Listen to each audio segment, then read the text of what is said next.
का रे, डोळ्यात पाणी का?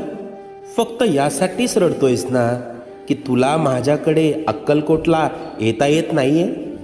इतर लोक जातात आणि तुला मात्र परिस्थितीने बांधून ठेवलंय, याचंच वाईट वाटतंय ना?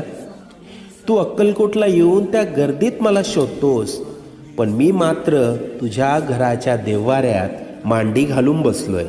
बाळा, मी अक्कलकोटला राजा म्हणून बसतो, लोकांची संकटे दूर करायला.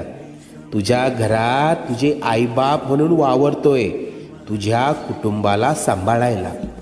आजपर्यंत तुझ्याबरोबर जेवढं वाईट व्हायचं होतं ते होऊन गेलंय. आता येथील सुखाचे सोन्यासारखे दिवस. हृदयाजवळील माझ्या भक्तांना पाठवून दर्शन घडव. निश्चिंत राहा, सगळं मनासारखं होईल.